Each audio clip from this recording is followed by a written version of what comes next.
देखो चैप्टर के नाम से ही पता लग रहा है, लिविंग वर्ल्ड मतलब जिंदा दुनिया। ठीक है, देखो एनसीईआरटी की एक एक लाइन कवर कराऊंगा, एक एक लाइन कवर कराऊंगा। ठीक है, आपको क्या करना है, वीडियो देखने के बाद आपको एक बार एनसीईआरटी पढ़नी है। किस लिए पढ़नी है, ताकि हमें कंफर्म हो जाए, हमें कॉन्फिडेंस आ जाए कि अपनी एनसीईआरटी बिल्कुल क्लियर हो चुकी है। ठीक है, तो सबसे पहले देखो लिविंग वर्ल्ड में सबसे पहले हम बात करेंगे, यही बात आ जाती है कि क्या लिविंग है, क्या नॉन लिविंग है। फॉर एग्जांपल आपके सामने टेबल रखी है, या आपके सामने से एक चूहा दौड़ के गया, या आपके सामने से कुत्ता भाग के गया, या आपके सामने क्या है, आपके जूते पड़े हैं, तो क्या लिविंग है, क्या नॉन लिविंग है, हम कैसे पता लगाएं। ठीक है, तो ये कुछ ऐसे फीचर्स हमें दिखे कि जो लिविंग ऑर्गेनिज्म में हमें दिखाई दिए, है ना। जैसे लिविंग ऑर्गेनिज्म ग्रोथ करते हैं, लिविंग ऑर्गेनिज्म रिप्रोडक्शन करते हैं, लिविंग ऑर्गेनिज्म मेटाबॉलिज्म शो करते हैं, लिविंग ऑर्गेनिज्म कॉन्शियसनेस शो करते हैं। ठीक है, ये हमें सिंपल सी चीजें दिखाई दी।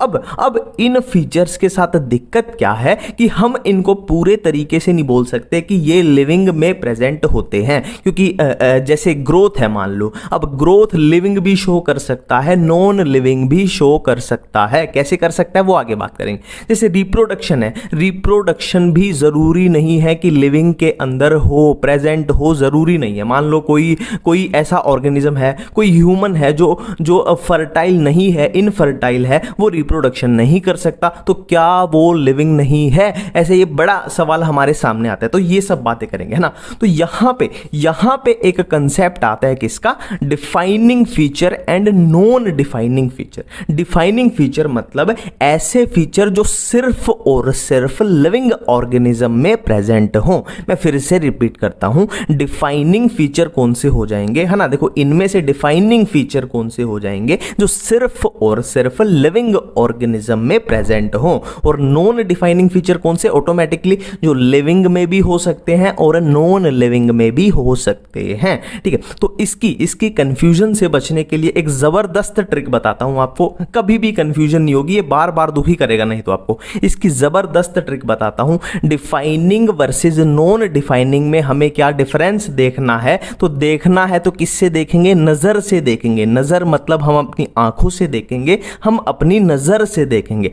NGR यानी नजर, मतलब N से नॉन डिफाइनिंग, G से ग्रोथ, R से रिप्रोडक्शन। मतलब नॉन डिफाइनिंग फीचर कौन से हैं, ग्रोथ एंड रिप्रोडक्शन। और डिफाइनिंग कौन से हो जाएंगे, मेटाबॉलिज्म हो जाएगा, कॉन्शियसनेस हो जाएगा। यहां पे हमें अपनी बात, अपना दरवाजा बंद करना है। ठीक है, नॉन डिफाइनिंग कौन से, ग्रोथ एंड रिप्रोडक्शन। किससे पता लग रहा, अपनी नजर वाली ट्रिक से, NGR।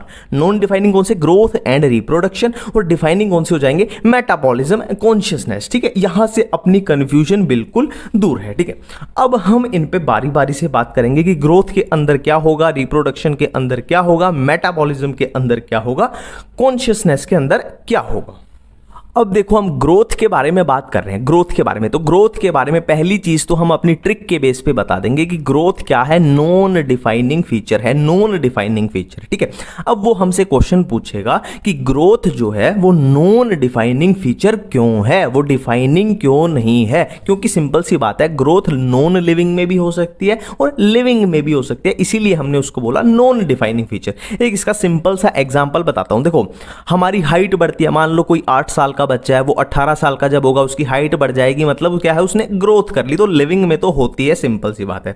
और नॉन लिविंग की अगर बात करें तो नॉन लिविंग में मान लो ये रेत का ढेर है, ये रेत का ढेर मान लो आज इतना सा है, और मान लो 1 साल बाद ये हवा चली, कहीं कहीं से कुछ कुछ इकट्ठा हुआ और ये क्या हो गया, इतना बड़ा हो गया। मतलब इसने रेत का ढेर जो है इसने क्या कर ली, ग्रोथ कर ली। इसने क्या कर ली, ग्रोथ कर ली। ठीक है, देखो अब देखो एनसीईआरटी में साफ साफ लिखा हुआ है कि ग्रोथ की जो ट्विन कैरेक्टरिस्टिक है, ग्रोथ की जो ट्विन कैरेक्टरिस्टिक है वो कौन सी है, increase in mass and increase in number. अब मेरी बात को याद करो, मान लो एक छोटा सा बच्चा है, 10 साल बाद उसकी हाइट बढ़ जाएगी तो उसका वजन भी बढ़ जाएगा, मास भी बढ़ जाएगा, और उसके अंदर क्या है, नंबर ऑफ सेल भी बढ़ जाएंगी, है ना। उसकी हाइट बढ़ेगी तो उसका वेट भी बढ़ेगा, उसकी नंबर ऑफ सेल भी बढ़ेगी, मतलब उसने ग्रोथ की, है ना। दोनों कैरेक्टरिस्टिक को क्या है वो फुलफिल कर रहा है। और फिर से ये नॉन लिविंग लिविंग का एग्जांपल ले लेते हैं। देखो इंक्रीज इन मास, देखो रेत का ढेर इतना सा था, इतना हो गया, मतलब इसका मास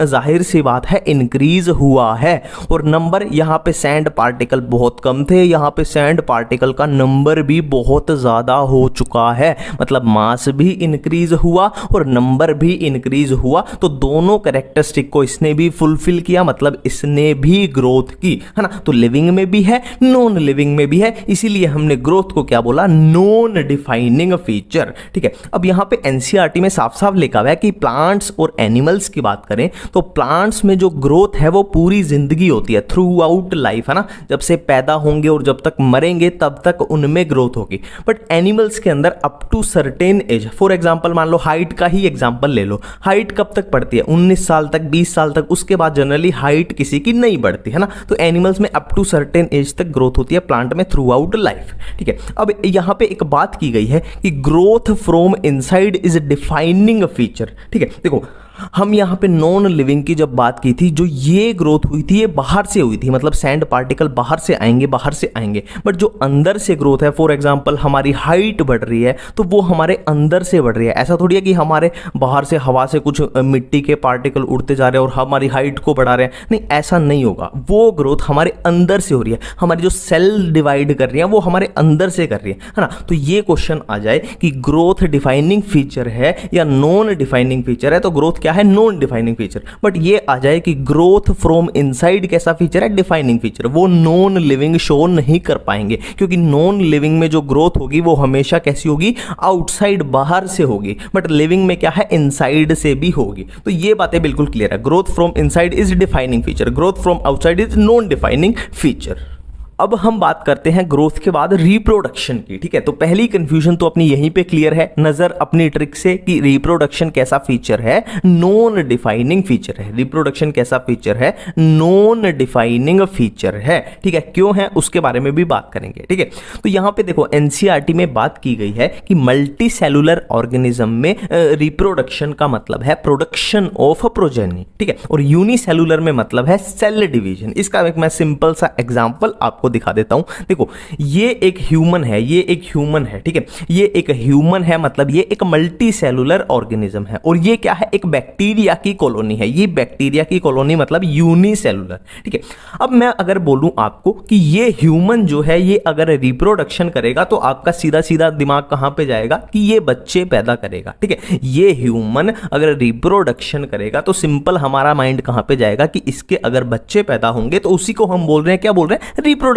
बोल रहे हैं। ठीक है, तो यही तो लाइन एनसीईआरटी में लिखी हुई है कि प्रोडक्शन ऑफ प्रोजेनी। प्रोजेनी क्या होता है, बच्चे पैदा करना, सिंपल सी बात है। और यूनिसेलुलर ऑर्गेनिज्म में अगर बात करें तो अगर मैं ये आपको बोल दूं कि ये बैक्टीरिया की कॉलोनी रिप्रोडक्शन करेगी तो आप क्या बोलोगे कि ये बैक्टीरिया की जो सेल है ये बार बार डिवाइड करेंगी, है ना। यही तो होगी उनकी रिप्रोडक्शन, ये बार बार डिवाइड करेंगी, यही इनकी रिप्रोडक्शन है। ठीक है, और ये अपना नंबर इंक्रीज कर लेंगी, इधर भी नंबर इंक्रीज हो रहा है, बच्चे पैदा करेगा, और इधर भी नंबर इंक्रीज हो रहा है। तो ये बात लिखी हुई है। ठीक है, अब यहां पे हमसे क्वेश्चन पूछा गया कि व्हाई नॉन डिफाइनिंग, मतलब हमने बोल दिया कि रिप्रोडक्शन जो होता है वो नॉन डिफाइनिंग फीचर होता है। अब वो हमसे क्वेश्चन पूछ रहे हैं कि नॉन डिफाइनिंग फीचर क्यों होता है, तुमने किस बेस पे बोला, है ना। तो सिंपल सी बात है, देखो जैसे म्यूल है इनफर्टाइल है, वर्कर भी इनफर्टाइल है, इनफर्टाइल ह्यूमन भी होते हैं ना जो बच्चे पैदा नहीं कर सकते। मतलब सिंपल सी बात है, ये ऐसे एनिमल्स हैं जो बच्चे पैदा नहीं कर सकते, मतलब ये इनफर्टाइल है, मतलब ये रिप्रोडक्शन नहीं कर सकते, बट ये फिर भी लिविंग है ना। तो ये बात हमने बोल दी कि ऐसा जरूरी नहीं है कि हर लिविंग ऑर्गेनिज्म में रिप्रोडक्शन प्रेजेंट हो, क्योंकि हमने कुछ ऐसे लिविंग ऑर्गेनिज्म देखे जैसे म्यूल है, वर्कर भी है, इनफर्टाइल ह्यूमन है, ये ऐसे लिविंग ऑर्गेनिज्म हैं जिनमें क्या है, रिप्रोडक्शन हमारी अब्सेंट है, इसीलिए हमने नॉन डिफाइनिंग बोल दिया। ठीक है, अब नेक्स्ट बात की गई है growth and reproduction multi cellular organism की बात करें तो अलग अलग चीजें हैं, और यूनिसेलुलर की बात करें तो सेम चीजें हैं। ठीक है, देखो यहां पे कंफ्यूज मत होना, इसको देख के बिल्कुल एक एक पॉइंट पे मेरे साथ में रहो। देखो ग्रोथ की हमने इससे पहले बात की थी, अभी हम बात कर रहे हैं रिप्रोडक्शन के बारे में। तो मल्टी सेलुलर ऑर्गेनिज्म में बात की गई है कि ग्रोथ एक अलग चीज है और रिप्रोडक्शन एक अलग चीज है। फिर से हम सेम एग्जांपल ले लेते हैं। देखो ये मान लो छोटा सा बच्चा है, ये मान लो छोटा सा बच्चा है, और जब ये बड़ा हो जाएगा तो क्या होगा, इसकी हाइट बढ़ जाएगी, है ना, इसकी हाइट बढ़ जाएगी, तो उसको हम क्या बोल देंगे, उसको ग्रोथ बोल देंगे, उसको रिप्रोडक्शन नहीं बोलेंगे। रिप्रोडक्शन हाइट बढ़ने को हम नहीं बोलेंगे, इसकी हाइट बढ़ेगी तो क्या हुई, इसकी ग्रोथ हुई, ठीक है। और दूसरी चीज मैं बोल दूं कि ये बच्चे पैदा करे, ये अगर बच्चे पैदा करे उसको क्या बोलूंगा मैं, ग्रोथ बिल्कुल भी नहीं बोलूंगा, उसको मैं बोलूंगा रिप्रोडक्शन। मतलब क्या है कि मल्टी सेलुलर ऑर्गेनिज्म में ग्रोथ एंड रिप्रोडक्शन दोनों अलग अलग बातें। और यूनिसेलुलर की बात करें तो मैं बोल दूं कि ये बैक्टीरिया की कॉलोनी है, ये अगर ग्रोथ करेगी तो मेरा दिमाग जाएगा कि ये बैक्टीरिया क्या है, डिवाइड करेगा, है ना। और दूसरी बात मैं बोल दूं कि ये बैक्टीरिया की कॉलोनी अगर रिप्रोडक्शन करेगी तो फिर से मेरा दिमाग कहां जाएगा कि ये बैक्टीरिया की कॉलोनी क्या है, डिवाइड करेगी। मतलब ग्रोथ एंड रिप्रोडक्शन क्या है, यूनिसेलुलर ऑर्गेनिज्म के मामले में बिल्कुल सेम चीज है। मतलब क्या है, कुल मिला के ये सेल्स डिवाइड करेंगी, चाहे आप ग्रोथ बोल लो चाहे रिप्रोडक्शन बोल लो, ये बैक्टीरिया क्या है, डिवाइड करेंगे। ये सिंपल सी बातें यहां पे अपनी क्लियर हैं। अब नेक्स्ट हम बात करने जा रहे हैं मेटाबॉलिज्म के बारे में, ठीक है। तो पहली कंफ्यूजन तो अपनी ट्रिक से क्लियर है। देखो नॉन डिफाइनिंग कौन से हैं, ग्रोथ है एंड रिप्रोडक्शन है, तो मेटाबॉलिज्म कैसा हो जाएगा, पहली कंफ्यूजन क्लियर है, डिफाइनिंग फीचर हो जाएगा। डिफाइनिंग फीचर है ना, डिफाइनिंग फीचर का मतलब क्या है कि मेटाबॉलिज्म जो है वो सिर्फ और सिर्फ लिविंग ऑर्गेनिज्म में पाया जाएगा, ठीक है, नॉन लिविंग में नहीं पाया जाएगा, ठीक है। इसमें भी थोड़ा सा कंफ्यूजन है, उसको बिल्कुल समझते हैं। इसको देख के घबराना मत, एक एक वर्ड में एक एक पॉइंट में मेरे साथ रहना, ठीक है। भावनाओं को समझना, मैं क्या बोलना चाहता हूं, ठीक है। देखो सिंपल सी बात है, एनसीईआरटी में यहां पे थोड़ा सा कंफ्यूज होते हैं मेटाबॉलिज्म में, बट बिल्कुल एक एक पॉइंट में मेरे साथ रहना, ठीक है। देखो metabolic reactions essentially occurs in living organism, मतलब क्या बोल रहे हैं वो कि लिविंग ऑर्गेनिज्म के अंदर मेटाबॉलिक रिएक्शन होंगी ही होंगी, है ना। जो लिविंग है, जो जिंदा है, उसके अंदर मेटाबॉलिक रिएक्शन होगी ही होगी, इसेंशियल प्रोसेस है, पहली बात, ठीक है। बट उसने क्या बोला कि जो मेटाबॉलिक रिएक्शंस हैं उनको लिविंग ऑर्गेनिज्म के बाहर भी परफॉर्म किया जा सकता है ना। परफॉर्म कैसे, मान लो लेबोरेटरी में कर दिया, है ना, लेबोरेटरी में कोई रिसर्च कर रहे हैं या कुछ भी लगा लो आप, मान लो कोई भी मेटाबॉलिक रिएक्शन है उसको लैब में परफॉर्म किया जा सकता है, ठीक है। अब यहां पे दिक्कत हो गई, यहां पे दिक्कत वाली बात होगी कि एक लाइन में हमने बोला कि मेटाबॉलिक रिएक्शन तो सिर्फ और सिर्फ लिविंग ऑर्गेनिज्म में होती है, और दूसरी में ही उस लाइन का हमने क्या कर दिया, सत्यानाश कर दिया, ये बोल के कि जो मेटाबॉलिक रिएक्शंस होती हैं वो क्या है, वो लैब में आउटसाइड लिविंग ऑर्गेनिज्म भी परफॉर्म की जा सकती है ना। तो दोनों चीजें क्या है, गड़बड़ होगी, थोड़ी गड़बड़ होगी, ठीक है।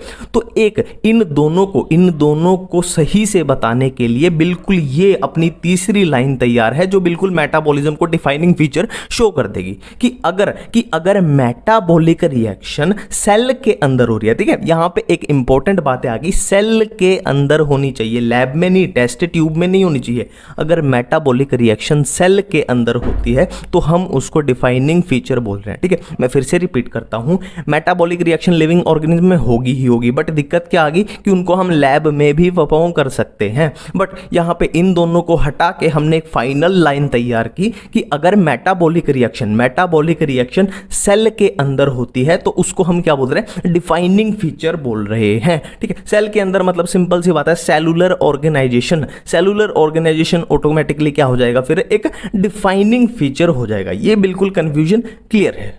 अब अपना लास्ट फीचर है कॉन्शियसनेस, ठीक है। तो यहां पे पहला क्वेश्चन तो हमारे सामने यही बनता है कि कॉन्शियसनेस जो है वो डिफाइनिंग फीचर है या नॉन डिफाइनिंग फीचर है। तो ये हमारी ट्रिक से ऑलरेडी कवर हो चुका है कि नॉन डिफाइनिंग सिर्फ ग्रोथ एंड रिप्रोडक्शन है, तो कॉन्शियसनेस कैसा है, डिफाइनिंग फीचर है, सिंपल सी बात है, ठीक है। अब बात करते हैं कि कॉन्शियसनेस होता क्या है, ठीक है। ये ऑलरेडी सबको पता है, आपको भी पता है, मेरे को भी पता है। कॉन्शियसनेस क्या होती है, मतलब क्या है, एक तरीके से शुद्ध बुद्ध, है ना, बोल सकते हैं ना कि शुद्ध बुद्ध, यही तो होती है कॉन्शियसनेस। क्या होती है, अगर इसकी इंग्लिश में डेफिनेशन देखें तो ability to sense their surrounding या एनवायरमेंट और उसके अकॉर्डिंग रिस्पॉन्ड करना, है ना। इसको अब छोड़ दो आप लाइन को, अब इसको हिंदी में समझते हैं, ठीक है। देखो मान लो गर्मी आ रही है, हम गर्मी में बाहर धूप में निकलते हैं तो हम उसको सेंस कर सकते हैं कि हमें गर्मी लग रही है ना। हम इजीली सेंस कर सकते हैं अपनी सराउंडिंग को, अपनी एनवायरमेंट को, और हम उसके अकॉर्डिंग रिस्पॉन्ड भी करते हैं। रिस्पॉन्ड मतलब या तो हम छांव में चले जाएंगे, हमारी बॉडी से पसीना आने लग जाएगा, है ना। यही तो होता है कॉन्शियसनेस, है ना। हम उसको वो कर सकते हैं, एक तरीके से सेंस कर सकते हैं, है ना। और अगर आप मान लो टेबल को या कुर्सी को अगर आप धूप में रख दो तो वो बिल्कुल बेचारी कुछ भी नहीं करेगी, वहीं पे पड़ी रहेगी, ना उसको गर्मी लग रही है ना ठंड लग रही है, ठीक है। तो यही होती है। तो कॉन्शियसनेस एनिमल्स भी शो करते हैं, प्लांट्स भी शो करते हैं। प्लांट्स जैसे मान लो रेगिस्तान के बिल्कुल सूखे इलाके के प्लांट्स हैं, वो उसके अकॉर्डिंग फोटोसिंथेसिस करेंगे, और बारिश वाले इलाके के प्लांट उसके अकॉर्डिंग करेंगे, है ना। प्रोकैरियोट बैक्टीरिया भी ये सब शो करते हैं कॉन्शियसनेस, ठीक है। अब यहाँ पे एक बात की गई है सेल्फ कॉन्शियसनेस की। देखो यहाँ पे दो चीजें समझना कि awareness of surrounding is called consciousness. मैं फिर से रिपीट कर रहा हूं, awareness of surrounding is called consciousness, and awareness of himself मतलब खुद की अवेयरनेस को बोलेंगे सेल्फ कॉन्शियसनेस। सेल्फ मतलब खुद की, कॉन्शियसनेस मतलब अवेयरनेस, ठीक है। तो अवेयरनेस, मैं फिर से रिपीट करता हूं, awareness of surrounding is called consciousness, और अवेयरनेस ऑफ हिमसेल्फ, है ना, खुद की अवेयरनेस को क्या बोलेंगे, सेल्फ कॉन्शियसनेस। अब यहां पे एक बहुत जरूरी बात है कि जो सेल्फ कॉन्शियसनेस है वो सिर्फ और सिर्फ ह्यूमंस में प्रेजेंट होती है। सेल्फ कॉन्शियसनेस सिर्फ और सिर्फ ह्यूमंस के अंदर प्रेजेंट होती है, ये हम याद रखेंगे। अब देखो यहाँ पे एक मजेदार सी बात है, वैसे ये ऑलरेडी आपको आती है 8वीं 9वीं क्लास से आती है, ठीक है। देखो यहाँ पे ये हमारे पास सेल्स हैं, ये हमारे पास यहाँ पे सेल्स हैं, और सेल्स मिलके क्या बना देती हैं, टिश्यू बना देती हैं, ठीक है। अब वो क्या बोल रहे हैं कि टिश्यू के अंदर जो प्रॉपर्टी प्रेजेंट हैं वो सेल्स के अंदर प्रेजेंट नहीं है, ठीक है। मैं रिपीट करता हूँ अपनी लाइन कि वो क्या बोल रहे हैं कि टिश्यू के अंदर जो प्रॉपर्टीज प्रेजेंट हैं वो सेल्स के अंदर प्रेजेंट नहीं है ना, तभी तो बनाया, नहीं तो जरूरत ही क्या थी, सेल्स ही रख लेते। और टिश्यू से आगे मान लो मिलके बनता है ऑर्गन, तो ऑर्गन में जो प्रॉपर्टी होंगी वो टिश्यू में नहीं होंगी, है ना। इसीलिए तो क्या है, एक तरीके से क्या हो रही है, इवोल्यूशन हो रही है, ठीक है।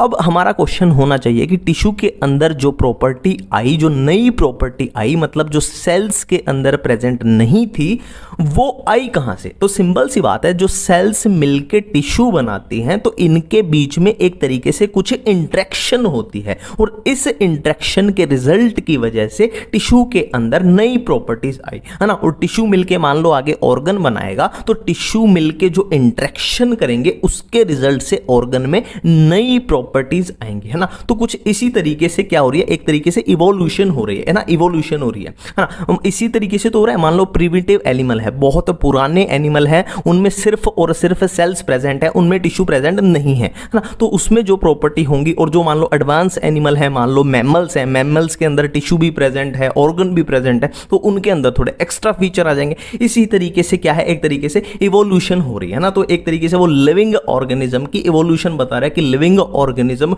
खुद को क्या है, इवॉल्व करते रहते हैं, आगे बढ़ाते रहते हैं, ठीक है। देखो हमने लिविंग वर्ल्ड चैप्टर में पढ़ा कि जो जिंदा है ना, जो जिंदा हैं उनके बारे में हम पढ़ना चाहते हैं, ठीक है। अब जो जिंदा हैं वो तो दुनिया में बहुत सारे हैं, कोई कुछ है, कोई कुछ है, कोई कुत्ता है, कोई बिल्ली है, कोई बाज है, कोई कीड़ा है, कोई बैक्टीरिया है, कोई इंसान है, बहुत सारे हैं, ठीक है। तो इसी चीज को हम बोल रहे हैं बायोडाइवर्सिटी। देखो बायो मतलब बायो वर्ड यूज होता है लिविंग बींग्स के लिए, है ना, जो जिंदा है, और डाइवर्सिटी मतलब कि जो जिंदा हैं उनकी डाइवर्सिटी, सिंपल सी बात है ना। और ये इतने मिलियन स्पीशीज, एनसीईआरटी में लिखा है कि 1.7 to 1.8 मिलियन स्पीशी हैं पूरी दुनिया में। तो आप देख सकते हो कितनी ज्यादा डाइवर्सिटी है ना, इतनी सारी मिलियन स्पीशी, इनमें से कोई कबूतर है, कोई बाज है, कोई मछली है, कोई मेंढक है, पता नहीं क्या क्या भरा पड़ा है, ठीक है। इसी की हम बोल रहे हैं क्या, बायोडाइवर्सिटी, ठीक है। अब यहां पे हमें क्लासिफिकेशन की, प्रॉपर नेमिंग की, प्रॉपर उसकी चीज की, सिस्टम की जरूरत पड़ती है ना। जैसे एक एक इंसान का आधार कार्ड जैसे बनाया, फॉर एग्जाम्पल, जरूरत क्यों पड़ी, पहले वे देखते हैं। देखो अगर मैं आपको बोल दूं कि एक चूहा पकड़ के लाओ, एक चूहा पकड़ के लाओ, तो इतनी मिलियन स्पीशी में से आपको कैसे पता चलेगा कि चूहा कौन सा है ना। इसीलिए हमें नेमिंग की, आइडेंटिफिकेशन की, क्लासिफिकेशन की, टेक्सोनोमी की, बेसिकली टेक्सोनोमी की जरूरत पड़ती है, ठीक है। उसको हम आगे थोड़ा डिटेल में देखते हैं। तो अब देखो, अब हमें करनी है टेक्सोनोमी। टेक्सोनोमी का सिंपल सा मतलब है, साधारण शब्दों में बताता हूं, कि मैं आपको बोलूं कि कुत्ता पकड़ के लाओ तो आप कुत्ते को ही पकड़ के लाओगे, ठीक है। मैं आपको बोलूं बिल्ली पकड़ के लाओ तो आप बिल्ली को ही पकड़ के लाओगे। मैं आपको बोल दूं कि शेर को पकड़ के लाओ, वो शायद आप नहीं पकड़ के लाओगे, है ना, वो मैं भी नहीं पकड़ पाऊंगा, ठीक है। तो हम स्टार्ट करते हैं टेक्सोनोमी। टेक्सोनोमी में देखो सिंपल सी बातें हैं, हम किसी भी ऑर्गेनिज्म की पहले आइडेंटिफिकेशन करेंगे, फिर उसका नोमेनक्लेचर करेंगे। सिंपल सी बात है, अगर आपको बोल दिया जाए कि किसी चीज का नामकरण करना है, तो नामकरण देख लो, कोई भी बच्चा है उसका नाम अगर हमें रखना है तो पहले उसको आइडेंटिफाई तो करेंगे ना, किसका नाम रखना है, तो पहले करेंगे आइडेंटिफिकेशन, फिर उसका करेंगे क्या, नोमेनक्लेचर करेंगे, नामकरण। तो नोमेनक्लेचर में सबसे अच्छा कंसेप्ट एनसीईआरटी में बिल्कुल ऐसे ही दिया हुआ है, सबसे पहला कंसेप्ट आया किसका, कैरोलस लिनियस का, है ना, लिनियस अंकल का आया, ठीक है। क्या है ये, binomial nomenclature. Binomial nomenclature, bi का मतलब क्या होता है, दो, बाय का मतलब होता है दो, मतलब यहां पे किसी भी चीज के इन्होंने, लिनियस अंकल ने दो नाम दिए, ठीक है, मतलब नाम एक ही है, उसमें दो उसके पार्ट है, सिंपल सी बात है, ठीक है। जैसे ये मैंगो का नेम है, ये मैंगो का साइंटिफिक नेम है मैंगीफेरा इंडिका। अब बाय का मतलब क्या है, इसमें दो चीजें छुपी हुई है, एक दो, एक दो, ठीक है। देखो जो पहले जो हमें आगे की साइड दिखाई देगा वो क्या डिनोट करेगा, वो जीनस को डिनोट करेगा आगे की साइड, और जो पीछे की साइड होगा वो स्पीशी को डिनोट करेगा, ठीक है। और जो जीनस होगा मतलब जो पार्ट आगे की साइड है, बाय में दो चीजें हैं, पहली दूसरी, पहली वाला आगे वाला है जो जीनस है, पीछे वाला है स्पीशी, और जो आगे वाला पार्ट है यानी जीनस वाला पार्ट है उसका जो फर्स्ट लेटर होगा वो कैपिटल होगा, और जबकि स्पीशी का फर्स्ट लेटर जो होगा वो कैसा होगा, स्मॉल लेटर होगा। बिल्कुल इतनी बातें क्लियर है, ठीक है। और एक चीज याद रखना कि अगर हमें साइंटिफिक नेम में कि साइंटिस्ट को भी डिनोट करना हो, जैसे मैंगीफेरा इंडिका जो नाम है वो लिनियस अंकल ने दिया था, तो इनका नाम अगर दिखाना हो पूरे नाम में तो ऐसे दिखाएंगे, मैंगीफेरा इंडिका लिन, मतलब ये जो नाम है किसने दिया, लिनियस अंकल ने दिया, ठीक है। इतनी बातें हमें समझ आती हैं। और इस चैप्टर में ये आपको दो फुल फॉर्म याद रखनी है, ICBN, ICZN, ठीक है। ये है international code for botanical nomenclature, और ICZN क्या है, international code of zoological nomenclature. और इसके साथ ही एक चीज एनसीईआरटी में लिखे हुए, एक तरीके से लिनियस अंकल की किताब है, लिनियस अंकल की किताब का क्या नाम था, सिस्टमा नेचरा, एनसीईआरटी में लिखा हुआ है। लिनियस अंकल की पब्लिकेशन, किताब भी याद रखना, किताब का क्या नाम था, टाइटल क्या था, सिस्टमा नेचरा।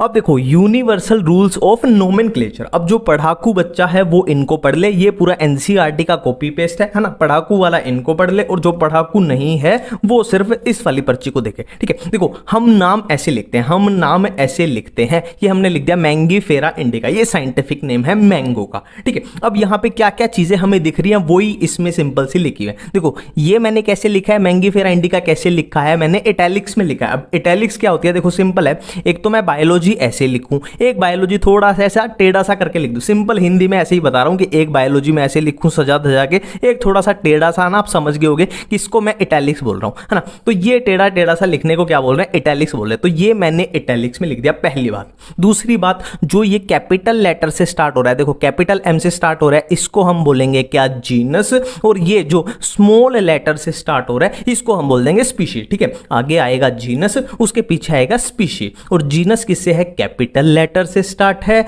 और स्पीशीज किससे, स्मॉल लेटर से स्टार्ट हो रहा है, हाँ बिल्कुल बातें क्लियर है, यही सब इसमें लिखा हुआ है। और क्या बातें हमें यहां नजर आ रही है कि इनको हमने सेपरेटली अंडरलाइन किया है, ठीक है, इसको भी सेपरेटली अंडरलाइन किया है और इसको भी हमने अंडरलाइन किया है, यही बातें इसमें घुमा फिरा के लिखी है। अब देखो ये चीज अगर आप एनसीईआरटी में पढ़ने जाओगे तो पक्का आप कंफ्यूज हो जाओगे, ठीक है, बिल्कुल भी आपको मजा नहीं आएगा। तो इसको हम एक सिंपल से एग्जांपल की हेल्प से समझेंगे, ठीक है। देखो यहां पे हम क्या करने वाले हैं, कैरेक्टराइजेशन करने वाले हैं, क्लासिफिकेशन करने वाले हैं, फिर उसको डिफरेंट टेक्सा में डाल देंगे, टोटल मिल जाएगा क्या, अपनी टेक्सोनोमी अपने को मिल जाएगी, ठीक है। हमने क्या किया, पहले आइडेंटिफिकेशन की, नोमेनक्लेचर किया, अब हम कैरेक्टराइजेशन करेंगे, फिर क्लासिफिकेशन करेंगे, टोटल मिला के बन जाएगा अपना टेक्सोनोमी, ठीक है। देखो सिंपल सा एक एग्जांपल बताता हूं, देखो ये एक ऑर्गेनिज्म है, ये एक ऑर्गेनिज्म है, और मैं इसके कैरेक्टर्स आपको बताने जा रहा हूं। ये दौड़ सकता है, ये दौड़ सकता है, है, ये कूद सकता है, ये सांस ले सकता है, ये सब इसके क्या है,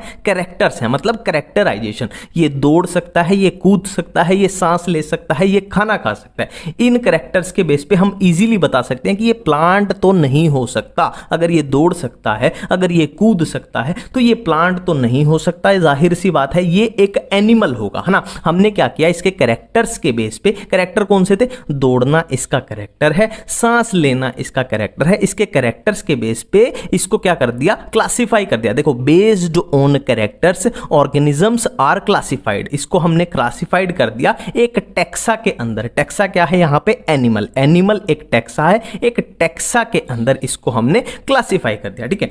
अब देखो आगे मैं इसके बारे में बताने जा रहा हूं कि ये एक एनिमल है, ये तो अपने को क्लियर हो गया। अब मैं बताने जा रहा हूं कि इस एनिमल के पास मेमोरी ग्लैंड प्रेजेंट है, इस एनिमल के पास मेमोरी ग्लैंड प्रेजेंट है। तो मेमोरी ग्लैंड क्या है, इसका कैरेक्टर्स है। फिर मेमोरी ग्लैंड के बेस पे हमने इसको क्लासिफाई कर दिया कि जाहिर सी बात है मेमोरी ग्लैंड प्रेजेंट है, तो ये जाहिर सी बात है ये एनिमल एक मैमल होगा। तो मैमल क्या आ गया, फिर से यहां पे एक टेक्सा आ गया। इस बात पे ध्यान देना, एनसीईआरटी में साफ साफ लिखा हुआ है, पढ़ोगे तो समझ आ जाएगा कि एनिमल भी एक टेक्सा है, मैमल भी एक टेक्सा है। टेक्सा अलग अलग लेवल पे प्रेजेंट हो सकता है, ठीक है, ठीक है। फिर से हम इसी पैटर्न को फॉलो कर रहे हैं, based on characters organisms are classified into different taxa, ठीक है। अब देखो इस मैमल के बारे में मैं एक और चीज बता रहा हूं कि ये जो मैमल है ये नीट की तैयारी कर सकता है, ये नीट की तैयारी कर सकता है। तो नीट की तैयारी करना क्या हुआ, कैरेक्टर हो गया, और फिर हम इसको क्लासिफाई कर देंगे। जाहिर सी बात है, देखो कुत्ता तो नीट की तैयारी कर नहीं सकता, ना हाथी कर सकता,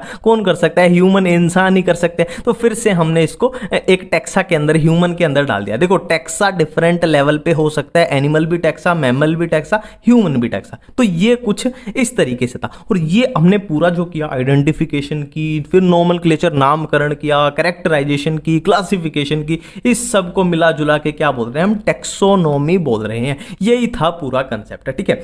तो अब यहां पे एक और बात ध्यान देना कि टेक्सोनोमी के अंदर हमने कहीं भी पूर्वजों की बात नहीं की। सिस्टमैटिक्स यहां पे आपको एक वर्ड दिखाई देगा। देखो टेक्सोनोमी प्लस इवोल्यूशनरी हिस्ट्री, जब हम टेक्सोनोमी के साथ इवोल्यूशनरी हिस्ट्री की बात करते हैं तो उसको हम बोल देंगे systematics. Systematics is equal to taxonomy plus evolutionary history. ये सिंपल सी बात है। अब हम देख लेते हैं टेक्सोनोमिकल हायरार्की। देखो इसके पास आपकी जो भी ट्रिक है अच्छी बात है, अगर आपके पास ट्रिक नहीं है तो ये वाली फॉलो कर लेना। कौन सी, Kohli plays cricket on flat ground surface. Kohli cricket खेलता है कहां पे, फ्लैट ग्राउंड सरफेस पे। Kohli plays cricket on flat ground surface. Kingdom, phylum, class, order, family, genus, species, ठीक है। और यहां पे एक बहुत अच्छा क्वेश्चन बनता है कि सिमिलैरिटी जो है वो स्पीशीज की तरफ बढ़ेगी। देखो इसकी सिंपल सी ट्रिक ये है, S for species, S for similarity, है ना। आप यहां से स्पीशी की तरफ आओगे तो सिमिलैरिटी बढ़ेगी। देखो सिमिलैरिटी का सीधा सीधा मतलब यहां पे ये है कि अगर दो ऑर्गेनिज्म का किंगडम सेम है, और दूसरा एग्जांपल मैं बोलूं कि अगर दो ऑर्गेनिज्म की फैमिली सेम है तो सिमिलर कौन से ज्यादा सिमिलरिटी होगी, तो सिंपल सी बात है इधर से इधर आएंगे तो सिमिलरिटी बढ़ेगी, मतलब फैमिली जिनकी सेम है उनमें ज्यादा सिमिलरिटी है ना। सिंपल सी बात है, ये सिंपल सा कंसेप्ट है। देखो ये वाला पोर्शन आपका पूरा याद करने का, इसमें समझने जैसा कुछ नहीं है कि कौन से ऑर्डर में कौन सी फैमिली है, कौन सी क्लास में कौन से ऑर्डर है, ये पूरा कंप्लीटली आपका याद करने का पोर्शन। ये एनसीईआरटी में टेबल दी हुई है और इसको याद करने के लिए बच्चे बिना बात पे लंबी लंबी ट्रिक्स बनाते रहते हैं जो बाद में याद भी नहीं आती है। तो ये पूरी लगभग कॉमन सेंस पे बेस्ड है। एक दो पॉइंट बीच में ऐसे आएंगे जहां पे ट्रिक्स की जरूरत पड़ेगी, बाकी ये कॉमन सेंस से अपनी हो जाएगी, ठीक है। स्टार्ट करते हैं। सबसे पहले मैन लगा के चलो, ह्यूमन ही लगा के चलो।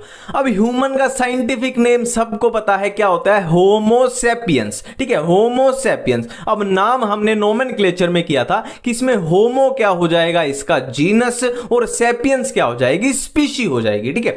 अब ह्यूमन है तो हमें पता है ह्यूमन कौन से किंगडम में आएंगे, एनिमल किंगडम में, और एनिमल किंगडम में भी ह्यूमन कौन से फाइलम में आते हैं, कोरडेटा फाइलम में। और कोरडेटा में भी बहुत सारी क्लास है, कौन सी एम्फीबिया है, रेप्टाइल है, बर्ड्स है, मैमल्स है। तो ह्यूमंस कौन सी क्लास में आएंगे, मैमलिया क्लास में, ठीक है। और ये फैमिली होमो होमिनिडी ये किससे हो जाएगी, होमो, ये होमो से आ जाएगी, जीनस क्या है, होमो, तो फैमिली हो जाएगी होमिनिडी, और ऑर्डर प्राइमाटा, ये ऐसे याद रख लेना अगर ना याद रहे, प्राइमाटा यानी पिता माता। अब पिता माता कौन बोलता है, ह्यूमन ही बोलते हैं, जानवर तो बोलते नहीं, पिता माता, तो ये अपना क्लियर है। नेक्स्ट है हाउस फ्लाई, फिर से इसका साइंटिफिक नेम सिंपल सा है मस्का डोमेस्टिका। अब मस्का डोमेस्टिका में हमने नोमेनक्लेचर में किया कि इसका जीनस क्या हो जाएगा, मस्का, आगे वाला जीनस स्पीशी क्या हो जाएगी, डोमेस्टिका। अब हाउस फ्लाई हमें पता है कहां पे आएगी, कौन से किंगडम में आएगी, प्लांट में आएगी या एनिमल में आएगी, तो सिंपल सी बात है हाउस फ्लाई है, मक्खी है, वो एनिमल किंगडम में आएगी। अब एनिमल किंगडम में भी कौन से फाइलम में आएगी, कीड़े मकोड़े मच्छर मक्खी कहां पे आते हैं, अर्थ्रोपोडा में, और अर्थ्रोपोडा में भी अगर बात करें तो मक्खी एक तरह का इंसेक्ट है, तो ये क्लास कौन सी हो जाएगी इसकी, इंसेक्टा, है ना, क्लास क्या आ जाएगी, इंसेक्टा। और यहां पे इसकी फैमिली इससे याद आ जाएगी किससे, मस्का, एम फॉर मस्का, एम फॉर मसीडिया, ये पूरा ये मैच हो रहा है ना, जैसे इधर मैच हुआ था ऐसे इधर भी ये मैच हो गया, है ना। और इसको कैसे याद रखें, देखो इसको ऐसे याद रखना, मक्खी है ना, मक्खी हाउस फ्लाई, मक्खी के कितने पंख होते हैं, 2 पंख होते हैं, तो ये याद आएगा Diptera, D for 2, D for Diptera, ठीक है, क्लियर है। नेक्स्ट है मैंगो एंड व्हीट, देखो ये दोनों थे एनिमल और ये दोनों है प्लांट, तो एक बात तो क्लियर है, मैंगो एंड व्हीट किसमें है, प्लांट किंगडम में। अब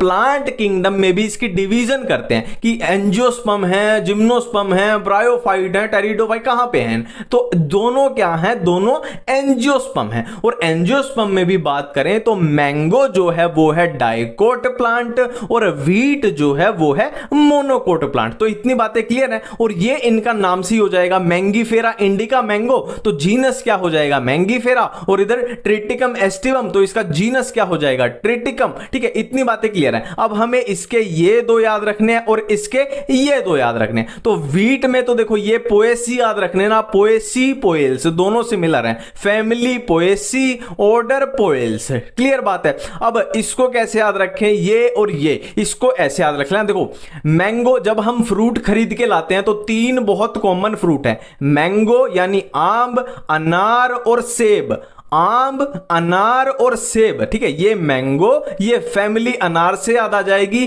कि एनाकार्डियेसी, और सेब से क्या याद आ जाएगा, इसका ऑर्डर सेपिंडेल्स, ठीक है, ये थोड़ा सा कॉमन सेंस से इसको याद रखने की कोशिश करना।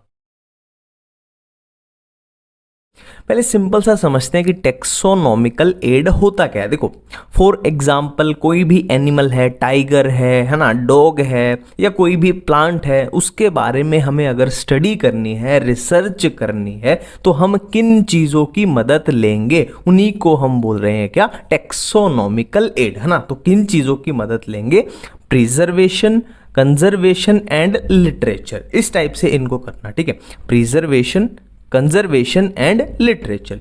अब देखो यहीं पे बिल्कुल डिफरेंशिएट करके चलना। प्रिजर्वेशन मतलब जहां डेड ऑर्गेनिजम्स को रखा जाएगा, प्रिजर्वेशन मतलब जहां डेड ऑर्गेनिजम्स को रखा जाएगा, और कंजर्वेशन ठीक इसके ऑपोजिट, जहां लाइव ऑर्गेनिजम्स को रखा जाएगा, जिंदा को रखा जाएगा। और लिटरेचर तो नाम से ही पता लग रहा है, इसमें बुक्स ईटीसी आ जाएंगे ना, पढ़ने वढ़ने वगैरह या इंटरनेट पे, ये सब इसमें आ जाएगा, ठीक है। तो प्रिजर्वेशन में क्या है, डेड ऑर्गेनिजम्स को रखा जाएगा, पहली बात अपनी क्लियर है। और इसमें क्या क्या आएंगे, हर्बेरियम एंड म्यूजियम।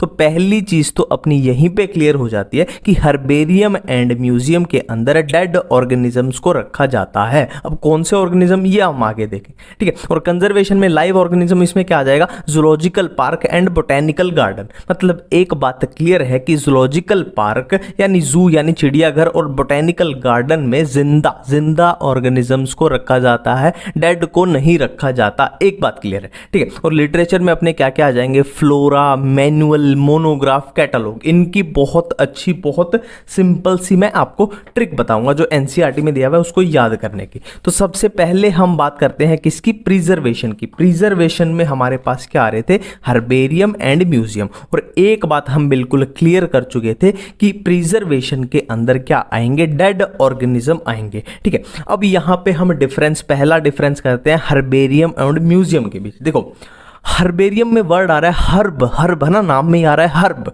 मतलब यहाँ पे जाहिर सी बात है यहाँ पे सिर्फ और सिर्फ प्लांट्स होंगे, सिर्फ और सिर्फ प्लांट्स होंगे। कैसे? डेड होंगे, क्योंकि प्रिजर्वेशन के अंडर है। और म्यूजियम में क्या होगा? प्लांट्स भी होंगे और एनिमल्स भी होंगे। कैसे होंगे? डेड होंगे, क्योंकि प्रिजर्वेशन के अंदर है। हर्बेरियम में सिर्फ और सिर्फ प्लांट्स होंगे, म्यूजियम में प्लांट्स भी होंगे, एनिमल्स भी होंगे। और एक बात तो क्लियर है, दोनों में डेड होंगे। ठीक है, अब यहाँ पे हर्बेरियम में प्लांट्स को कैसे प्रिजर्व किया जाता है? देखो, हमने प्लांट स्पेसिमेन को लिया, प्लांट स्पेसिमेन को लिया, उसको ड्राई किया। ये पूरा एनसीईआरटी का फ्लो मैं आपको बता रहा हूं, आप पढ़ के देख लेना। ठीक है, प्लांट स्पेसिमेन लिया, उसको ड्राई किया, फिर उसको प्रेस किया और फिर उसको शीट्स पे प्रिजर्व कर दिया। मेरा फ्लो पकड़ना एक बार, एनसीईआरटी का फ्लो है, मेरा नहीं है। देखो, प्लांट स्पेसिमेन लिया, उसको ड्राई किया, उसको प्रेस किया और उसको शीट्स पे प्रिजर्व कर दिया। अब शीट्स के ऊपर कौन सी इंफॉर्मेशन हमें दिखाई देगी?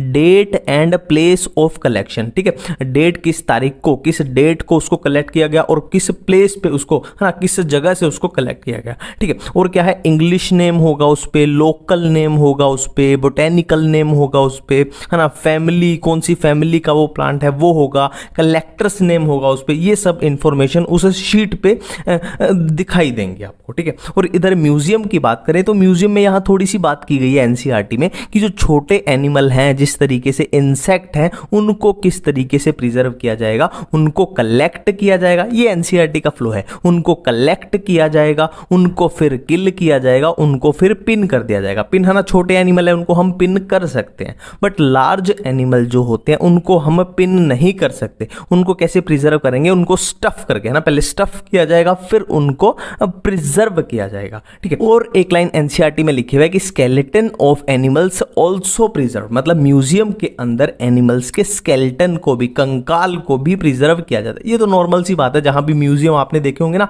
बड़ी बड़ी यूनिवर्सिटीज में म्यूजियम होते हैं, वहां पे बहुत बड़े बड़े कंकाल, स्केलेटन एनिमल्स को प्रिजर्व किया जाता है, दिखाई देता है। ये कॉमन सेंस की बात है। अब प्रिजर्वेशन से आगे हम बढ़ते हैं किस पे? कंजर्वेशन पे। तो कंजर्वेशन में एक बात तो हम ऑलरेडी क्लियर कर चुके हैं कि यहां पे सिर्फ और सिर्फ क्या होंगे? लाइव जिंदा ऑर्गेनिजम्स होंगे। ठीक है, और इसमें दो चीजें आई थी अपने पास, जूलॉजिकल पार्क और बोटेनिकल गार्डन। देखो, जूलॉजिकल पार्क क्या होता है? सिंपल क्या होता है? चिड़ियाघर होता है, जू होता है। तो जू में क्या होते हैं? जिंदा एनिमल्स होते हैं, है ना। हम किनको देखने जाते हैं? जिंदा एनिमल्स को ही तो देखने जाते हैं। तो यहां पे तो कुछ याद नहीं करना अपने को। फिर बात करते हैं हम बोटेनिकल गार्डन की। बोटेनिकल गार्डन में क्या होते हैं? सबको पता है, बोटेनिकल गार्डन में प्लांट्स होते हैं, कैसे होते हैं? जिंदा होते हैं। ठीक है, बट यहाँ पे बोटेनिकल गार्डन में जो याद करने वाली बातें हैं वो ये हैं, अपनी एनसीईआरटी में दी हुई हैं कि ये तीन चीजें दी हुई हैं जो अपने को याद करनी है। कि क्यू बोटेनिकल गार्डन कहाँ पे है? इंग्लैंड में है। क्यू बोटेनिकल गार्डन कहाँ पे है? इंग्लैंड में। देखो, इसको याद करने की मैं ट्रिक भी बताऊंगा। Indian botanical garden Howrah, India में है, और नेशनल बोटेनिकल रिसर्च इंस्टीट्यूट कहाँ पे? लखनऊ में। देखो, क्यू तो देखो इंग्लिश जैसा ही वर्ड लग रहा है ना, थोड़ा अंग्रेजी सा वर्ड लग रहा है क्यू, तो इसको इंग्लैंड में कर दो, इंग्लिश मतलब इंग्लैंड में कर दो। ठीक है, इंडियन और नेशनल की कंफ्यूजन से कैसे बचना है? देखो, नेशनल जो वर्ड है इसमें लास्ट में क्या आ रहा है? एल आ रहा है, एल, है ना। नेशनल में एल आ रहा है तो एल को एल से मैच करा दो, है ना, एल लखनऊ। ठीक है, और इंडियन में एल नहीं आ रहा तो ये हावड़ा। इन दोनों में कंफ्यूजन होगी, इसकी ट्रिक बता रहा हूं मैं। नेशनल में एल आ रहा है तो एल को एल से मैच करा दो लखनऊ से। तो इंडियन किसमें? हावड़ा में, और नेशनल बोटेनिकल रिसर्च इंस्टीट्यूट किसमें? लखनऊ में। ठीक है, अब हमारे पास बारी आती है किसकी? लिटरेचर की। लिटरेचर में हमने क्या क्या किया था? फ्लोरा है, मैनुअल है, मोनोग्राफ है, कैटलॉग है। देखो, फ्लोरा वर्ड किसके लिए यूज होता है? फ्लोरा वर्ड यूज होता है फ्लावर्स के लिए, है ना, फ्लावर्स के लिए। तो एक तरीके से प्लांट्स के लिए हम बोल सकते हैं मोटा मोटा। ठीक है, तो एक पर्टिकुलर एरिया में कितने प्लांट हैं उसके बारे में क्या बताएगा? ये फ्लोरा, उसके बारे में हमें इंफॉर्मेशन दे रहा है ना। सिंपल सी बात है, इसमें कुछ याद नहीं करना। ठीक है, नेक्स्ट है मैनुअल। बिल्कुल एनसीईआरटी में जो स्पेसिफिक लिखा है उसको याद करने की ट्रिक बताऊंगा। देखो, मैनुअल के स्टार्टिंग के 3 लेटर पकड़ो, MAN, इनको ठीक क्या कर दो? रिवर्स कर दो, MAN को हमने क्या कर दिया? NAM कर दिया, मतलब नेम, मतलब ये नेम ऑफ द स्पीशी के बारे में बताएगा। एनसीईआरटी की बिल्कुल वो क्या है कि स्पेसिफिक लाइन है ये। ठीक है, नेक्स्ट है मोनोग्राफ। देखो, मोनो का मतलब क्या होता है? वन। मोनो का मतलब होता है वन, तो ये किसके बारे में इंफॉर्मेशन देगा? वन टेक्सोन के बारे में। पूरा एनसीईआरटी से स्पेसिफिक चल रहे हैं। वन टेक्सोन, मोनो मतलब वन, वन टेक्सोन के बारे में ये इंफॉर्मेशन इंफॉर्मेशन देगा। ठीक है, नेक्स्ट है catalogue. Catalogue list of organisms in an area. ठीक है, देखो सिंपल सी बात है, कैटालॉग आप गूगल पे भर के देखना, कैटालॉग मीनिंग इन हिंदी है ना, एक तरीके से ये क्या होता है, लिस्ट होती है। कैटालॉग क्या होती है, एक लिस्ट होती है, एक तरीके से है ना, वो लिस्ट के बारे में बताएगा कि एक पर्टिकुलर एरिया में जो ऑर्गेनिजम्स प्रेजेंट है उनकी एक तरीके से लिस्ट तैयार करके देगा। अब लास्ट में हमारे पास एक चीज बचती है इस चैप्टर में, क्या है, की। ठीक है, इसको हम अलग से पढ़ रहे हैं क्योंकि इसका थोड़ा अलग से फंड है। ठीक है, देखो इसमें आपको सिर्फ और सिर्फ 4 चीजें याद रखनी है ना, आपकी पूरी एनसीईआरटी कवर है, सिर्फ और सिर्फ मेरे कहने पे 4 चीजें याद रखनी है। पहली बात कौन सी है कि की एक टेक्सोनॉमिकल एड है। पहली बात, की एक टेक्सोनॉमिकल एड है, पहली बात कंप्लीट है। ठीक है, दूसरी बात क्या है कि based on contrasting characters generally occur in pair couplet. ये क्या होता है बिल्कुल भूल जाओ, मैं आपको बता दूंगा। ठीक है, नेक्स्ट है तीसरी बात क्या है, दूसरी बात कपलेट होगी, तीसरी बात क्या है, ईच स्टेटमेंट इज कॉल्ड, है ना, ईच स्टेटमेंट इनकी इज कॉल्ड लीड। ठीक है,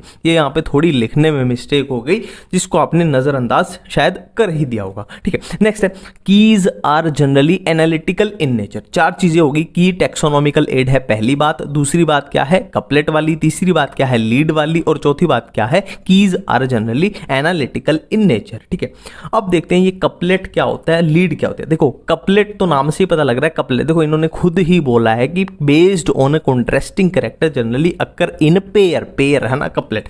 इसको हम थोड़ा समझ लेते हैं। अब देखो हम अपनी की को किससे समझते हैं, इस एग्जांपल से समझते हैं, सब कुछ क्लियर हो जाएगा। ठीक है, देखो हमने एक कस्टमर केयर में कॉल किया, कस्टमर केयर में कॉल किया। ठीक है, कस्टमर केयर वाले ने बोला कि अगर आप प्रीपेड ग्राहक हो तो ये वाला बटन दबाओ और पोस्ट पेड ग्राहक हो तो ये वाला बटन दबाओ। ठीक है, तो दो क्या है, ये अक्कर्स इन पेयर। देखो contrasting character generally occur in pair, तो ये क्या है पेयर में है, इसीलिए ये क्या हो गए कपलेट हो गए। ठीक है, अब इन दोनों में से जोन से वाला हम बटन दबाएंगे वो क्या हो जाएगी, लीड हो जाएगी। ठीक है, या ये वाला बटन दबाओ या ये वाला, प्रीपेड ये वाला, पोस्ट पेड में ये वाला। तो हमने मान लो हम प्रीपेड ग्राहक है तो हमने ये वाला दबा दिया, तो ये वाला क्या हो गया, लीड हो गई। अब नेक्स्ट आया कि आप नए ग्राहक हो या पुराने ग्राहक हो, नए पुराने क्या हो गए कपलेट हो गए, और हम जोन सा इसमें से बटन दबाएंगे नया या पुराना वो क्या हो जाएगी, लीड हो जाएगी। मान लो पुराना दबा दिया। ठीक है, अब उन्होंने बोला कि आप कस्टमर केयर अधिकारी से बात करना चाहते हो या नहीं करना चाहते हो, तो ये दोनों क्या हो गई कपलेट हो गई, और इन दोनों में से जो हम सेलेक्ट करेंगे वो लीड हो गई। तो अल्टीमेटली हमें जो चाहिए था लास्ट में हम वहां